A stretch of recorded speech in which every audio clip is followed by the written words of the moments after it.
안녕하세요. 주일영입니다. 오늘은 창세기 2장 17절에 보면은 선악을 알게 하는 나무의 실과는 먹지 말라. 내가 먹는 날에는 정령 죽으리라 하는 말씀이 있었잖아요. 그 정령 죽으리라 하는 말씀대로 선악과 실과를 먹었기 때문에 인간은 이제 정령 죽게 되었다, 이렇게 이해할 수 있는데, 앞선 선악과 금령에 대한 의미와 함께 이 정령 죽으리라 라는 것이 가지고 있는 계시적인 의미가 어떤 것인가를 밝힘으로써 여러분들께서 이제 여러분들의 죽음에 대해서 어떤 이해를 가지고 사시는 게 성경적일까를 한번 얘기하는 시간을 가져보려고 합니다. 인간이 선악과 실과를 먹었습니다.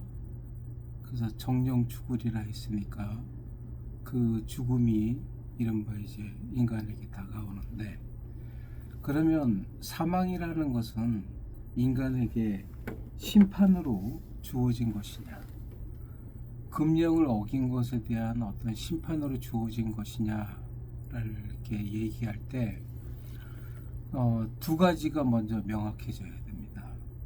하나님께서 에덴 동산 바깥으로 인간을 내어 쫓았다. 내어 쫓았나요? 내어 쫓았다고 되어 있나요? 글쎄요, 제 성경엔 그렇게는 안 돼 있어요. 에덴 동산 바깥으로 내어 놓으신 이유와, 그리고 그들이 그 생득적인 원죄를 가지면서 그 원죄를 가진 상태로 죄를 행함으로 죄를 얻는 그 인생을 살다가 그들에게 죽음이라는 것이 주어졌던 그 이유 두 가지를 먼저 여러분들에게 설명을 해드릴게요. 뭐냐면은, 하나님께서 에덴 동산 바깥으로 인간을 내어놓으신 이유에 대해서 성경은 이렇게 얘기합니다. 이들이 선악을 알게 하는 나무를 먹어서 선과 악을 자기 자신들을 중심으로 해가지고 자신에게 유리한 것은 선이고 자신에게 불리한 것은 악이 되는 그런 의식을 갖게 됐는데, 즉 하나님 앞에 악한 상태를 갖게 됐는데, 이러한 상태에서 생명나무 실과까지 따먹으면 이들이 그 상태로 영원히 살 것을 염려하신 까닭에 하나님께서 생명나무의 실과를 지키기 위해 인간들을 에덴 동산 바깥으로 인도해 내십니다. 이 얘기는 무엇을 지시하는 거냐면은, 인간이 악한 상태에서 생명나무의 실과를 먹음으로 영원히 악한 상태에서 못 벗어나게 되는 것을 방지하기 위한 목적으로 하나님께서 에덴 동산 바깥으로 그들을 내어놓으셨다, 이렇게 얘기할 수 있어요. 또한 인간에게 죽음이라는 것이 주어진 그 이유는 생득적으로 원죄를 가지고 태어난 인간이 죄를 행함으로 죄를 얻는 그 인생으로, 그 연쇄적으로 그렇게 살 수밖에 없는 그 상태에서 그 연결고리를 끊어내시기 위한 방편, 죄행 죄득의 연속된 굴레에서 끊어내기 위한 방편으로 죽음을 주시고 있다라는 내용이에요. 여러분들이 이 부분에 대해서 명확하게 이 내용이 정리가 되지 않으면, 제가 말씀드렸잖아요, 여러분들은 하나님께서 여러분들을 시험하시는 하나님, 심판하시는 자로서 이 기준에 맞으면 잘라내고, 이 기준에 맞지 않으면 잘라내고, 이 기준에 맞으면 용납하고. 하나님 보시기에, 그러니까 그랬잖아요. 우리가 환난을 즐거워할 수 있는 이유 중에 하나가 하나님께서 기쁨 그 자체이시라고 했잖아요. 우리의 기쁨은 우리 바깥에 있는 하나님의 존재 자체가 우리의 기쁨의 근원이 된다라는 얘기를 했었는데, 하나님께서 우리의 기쁨의 근원이 되신다라는 내용을 우리가 이렇게 받아들일 때, 실제적으로 하나님께서 우리에게 행하시는 모든 것들은 하나님께서 베푸시는 은혜의 내용이 있고 배려의 긍휼이 있단 말이에요. 그러니까 죽음이라는 것을 우리에게 선사하실 때, 그 죽음이라는 것이 죄행제득의 연속적인 그 굴레를 끊어내는 것으로서의 죽음이 갖고 있는 위치가 있어요. 역할이 있어요. 그러니까 실제적으로 하나님께서 선악과 금령을 어겼다라는 내용 때문에 인간을 심판하신 내용으로 죽음이 주어지는 게 아니라, 악한 상태로 영원히 살지 못하도록 에덴 동산 바깥으로 내어놓으셨던 그 은혜와 그 성정 그대로 인간들이 죄행죄득의 연속된 그 굴레 속에서 신음하지 않고 그 죄행죄득의 삶을 끊어내는 것으로서의 죽음이 우리에게 위치하고 있다, 역할하고 있다. 이 내용을 여러분들이 가져주셔야 됩니다. 그럴 때 이른바 초대교회 성도들이 예수 그리스도의 그 부활 안에서 그들이 죽음 권세에 대해서 승리했다. 그러므로 이제 우리가 죽는다라는 것은 부활 승리에 참여하는 죽음이다.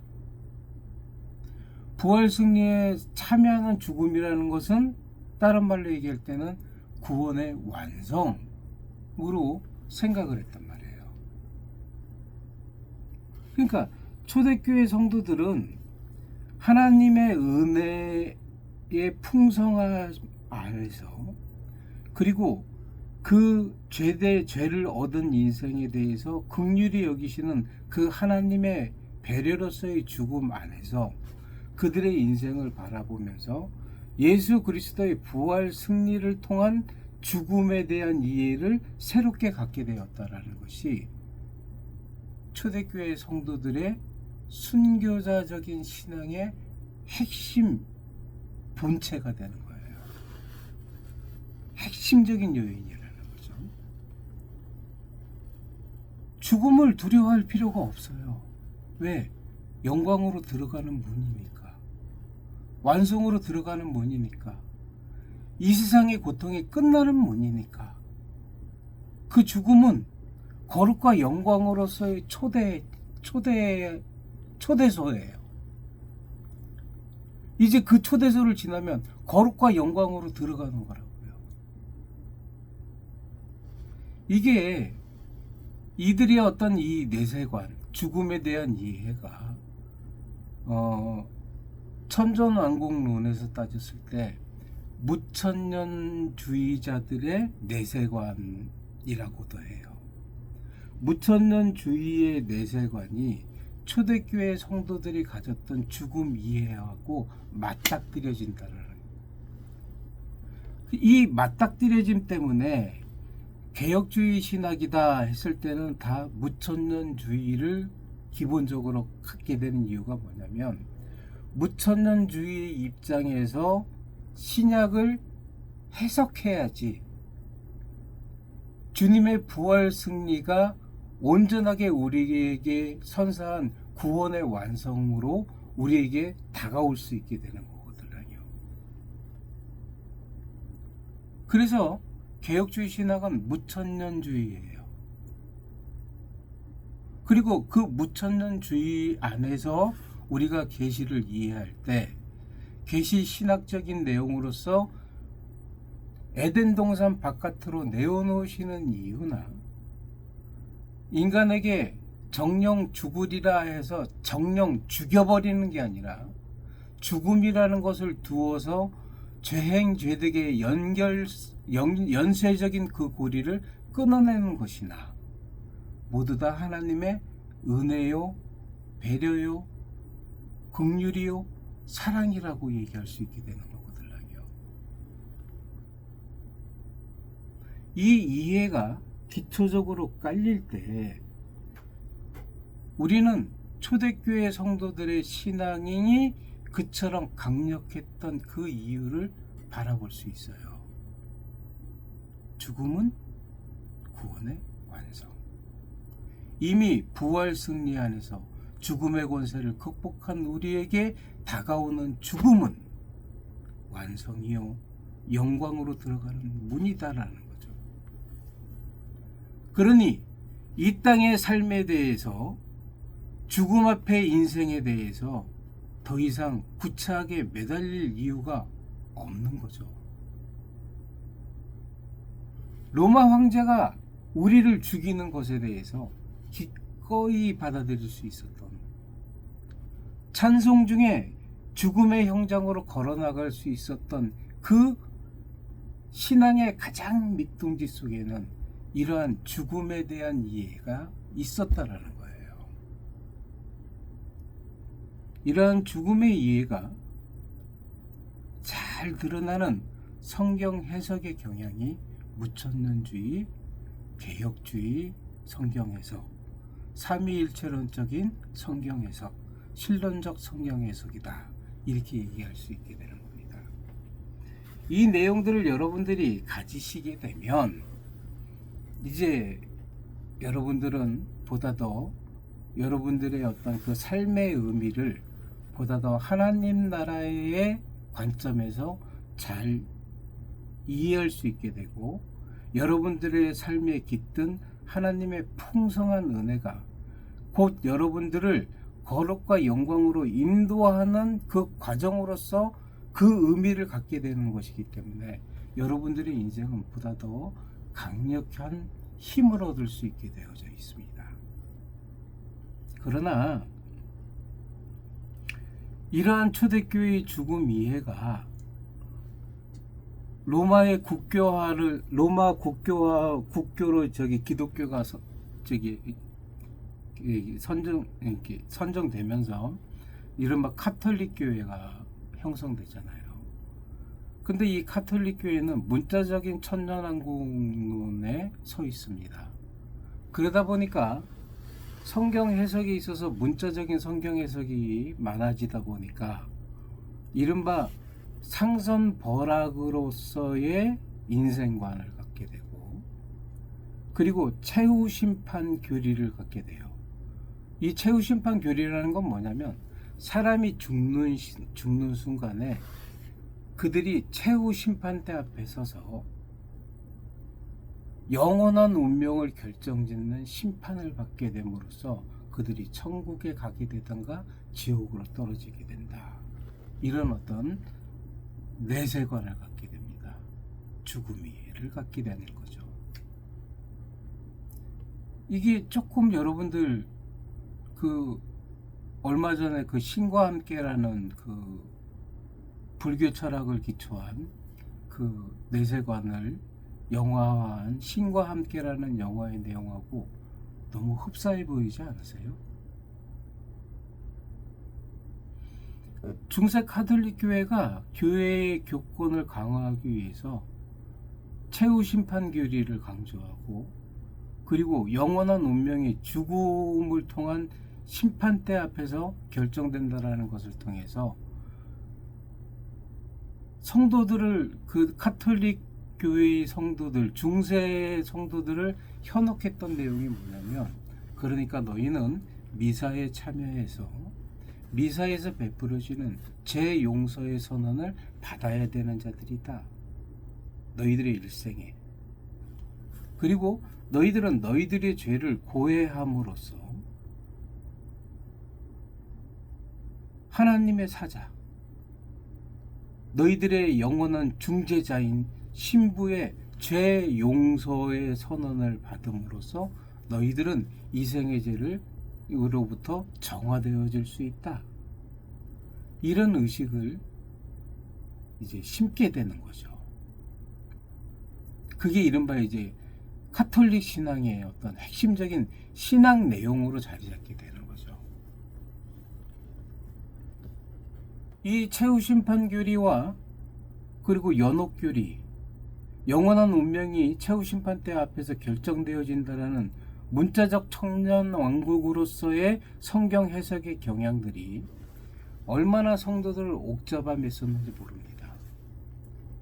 이렇게 옥잡아 맨 상태에서 카톨릭 교회의 어떤 권위가 무너지게 됐던 근본적인 계기는 흑사병의 유행이에요. 흑사병이 유행함으로 인간이 죽음 앞에 얼마나 무력한 존재인가를, 그리고 그 죽음의 참상이 그들 눈앞에 드러남으로 인하여서 죽음에 대한 현실적인 자각이 형성되어졌죠. 그러니까 이제 뭐예요? 죽는 것도 중요하지만 이 땅에 살 때 좀 사람답게 살고 싶다라는 욕구가 이 내면으로부터 솟구치게 되죠. 흑사병의 영향을 통해서 인간은 죽음이라는 현실에 대해서 아주 현실적이게 됩니다. 죽음이 갖고 있는 참상을 그대로 직시하게 되죠. 그리고 죽음은 모든 것에 단절이고 소멸이 된다는 데는 그 현실을 보게 되는 거예요. 근데 그런 현실에 대해서 최후심판교리와 연옥교리는 어떠한 힘을 드러낼 수가 없었거든요. 그러면서 이러한 어떤 의식들이 교회 안에서 부글부글 끓게 되어지는 것을 통하여서 이른바 형성되어진 게 고전 인문주의로 돌아가는 르네상스, 그리고 그 반동으로서의 어떤, 그래도 인간의 인생은 하나님 앞에서의 죽음은 이런 의미를 가진다라는 종교개혁자들의 모두 칭의로서의 구원과 오직 그리스도께서 구원하시는 내용으로서 죽음은 그분의 품으로 돌아가는 것이다라는 예정론이 이른바 아주 강한 메시지로 종교개혁의 메시지가 되어졌죠. 그러면서 이것이 각축을 벌이는 상태에서 이른바 인간 이성이 승리했다 해서 계몽주의 운동이 형성되게 되는데, 이 계몽주의 운동은 단순하게 어떤 뭐 사상적인 운동이 아니라 종교적 운동이에요. 종교성. 계몽주의를 신앙하는 신앙주의가 이른바 모든 이성적인 존재들에게 펼쳐지게 되고, 그때부터 인간은 죽음이라는 실존적인 문제 앞에서 죽음에 대처하는 실용적인, 어떻게 죽음 앞에 대처하여서 살아야 될 것인가에 대한 실용적인 죽음 이해로 진전되어지게 되죠. 그러니까 그 이후로의 죽음 이해는 굉장히 산만스러워요. 그러니까 죽음에 대한 보편적인 이해가 형성되어질 수 없는 형태로 나아가게 됩니다. 그러면서 인간이 운명적으로 맞아야 되는 이 죽음 앞에서 이 살아있는 동안이라도 영예롭게 살아야 되겠다. 그리고 나의 생명이 연장되어지는 내용으로서 예술의 부흥, 과학의 진보, 여기에 목매게 되는 거죠. 이것이 이른바 이제 여러분들 근대 문학, 근대 철학, 현대 문학, 현대 철학의 핵심적인 주요 테마가 되는 것이죠. 결국에 인간은 죽음에 대한 어떤 이해를 가지느냐에 따라서 그들의 삶이 계시 계명을 담은 삶이 되느냐, 아니면 이 세상이 제시하는 죽음에 대한 이해 가운데에서 사느냐의 내용으로 그들의 운명이 바뀌어지게 됩니다. 어디부터? 죽어서? 아니요, 살 때부터.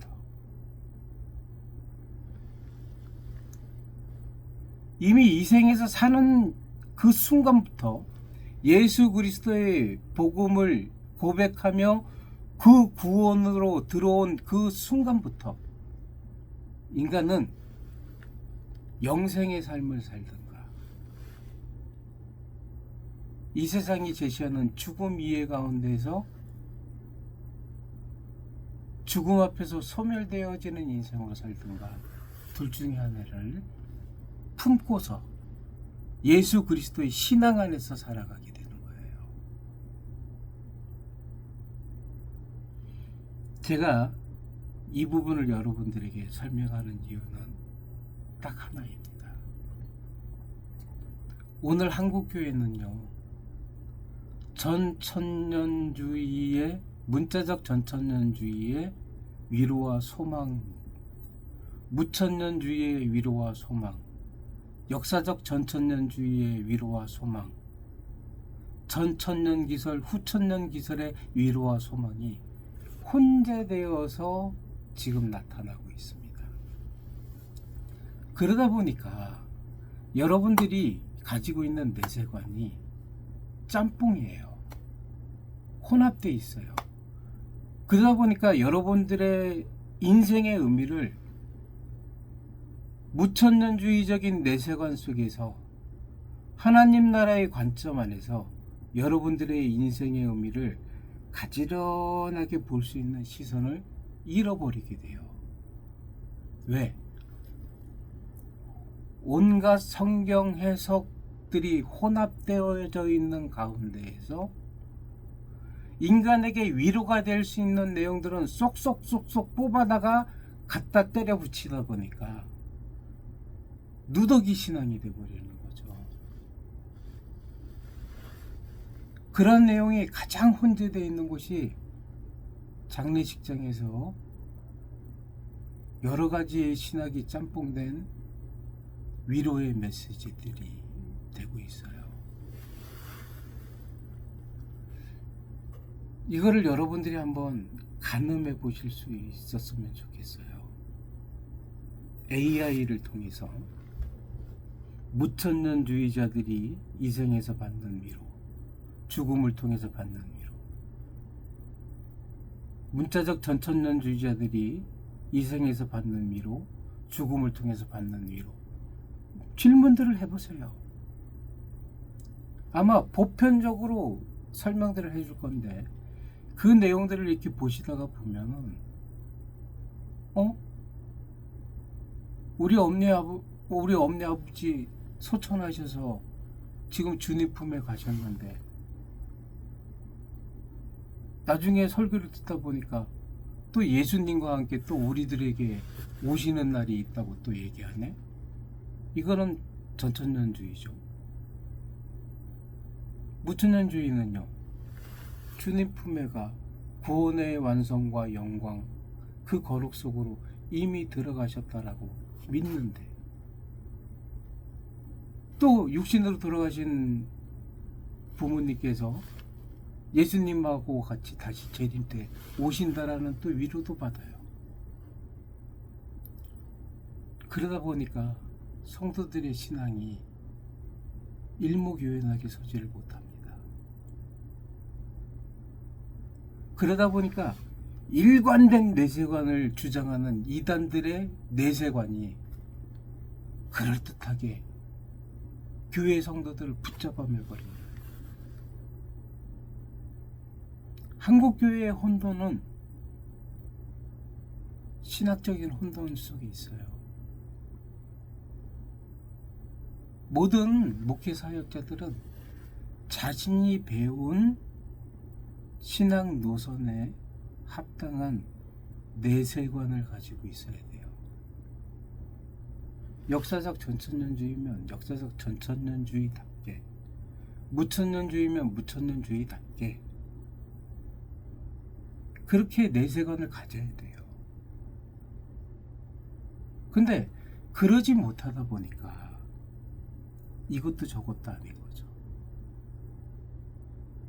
다만 제 입장에서의, 계시신학의 입장에서의 그 내세관은 초대교회 성도들의 그 죽음 이해는 무천년주의다라고 여러분들에게 설명해 드릴 수 있고, 정말 계시가 얘기하는 죽음 이해, 주님의 부활 승리에 동참하여서 죽음의 권세를 깨뜨리고 우리에게 다가오는 육체적인 죽음이 이생의 완성이라는, 그리고 주님의 거룩한 영광으로 들어가는 문이라는 그 이해가, 그 신앙이 나의 현실에 어떻게 투영되어서 나타나야 될 것인가, 이 현실 속에서 어떻게 나타나게 하시는 것인가에 대한 지속적인 신약 성경에 대한 해석이 있어야 되는 거죠.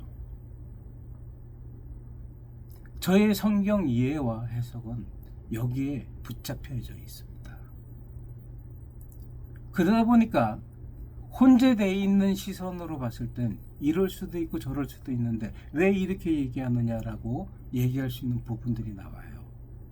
그러나 저는 제가 배운 신앙 노선이 무천년주의이고, 무천년주의적으로 봤을 때 초대교회 성도들의 그 순교자적인 신앙이 오직 하나님의 은혜로 되어진 것이라고 고백할 수 있게 되니까 여러분들에게 이렇게 말씀을 드리는 겁니다. 여러분들의 죽음 이해를, 여러분들은 여러분들의 죽음을 어떻게 이해하고 있는가?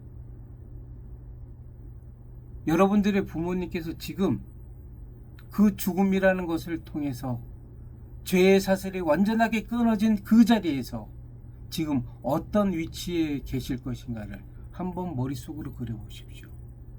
그리고 여러분들은 어디로 가게 될 것인가를 한번 머릿속으로 그려보십시오.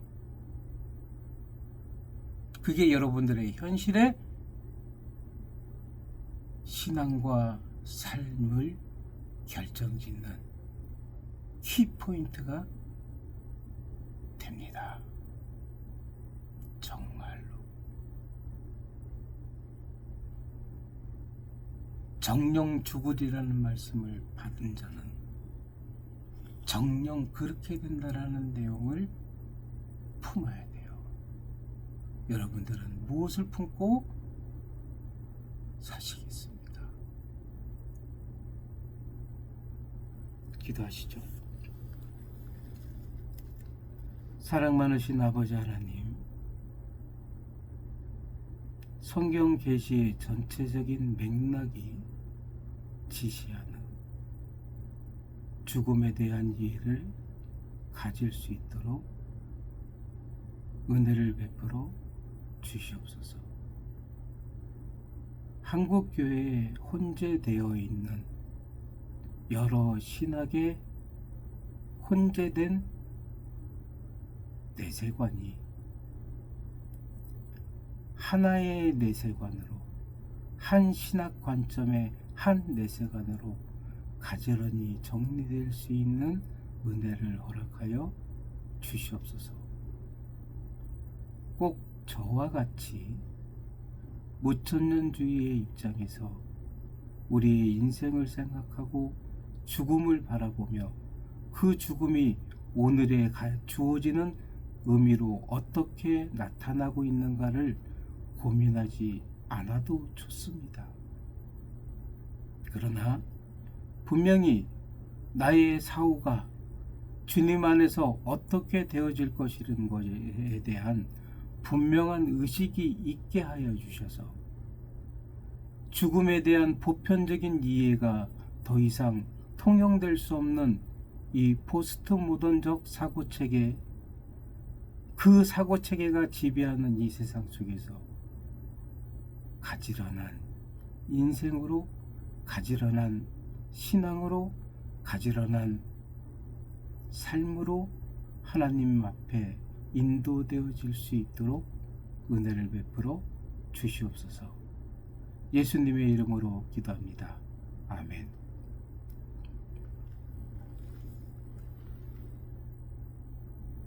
생각해 보세요.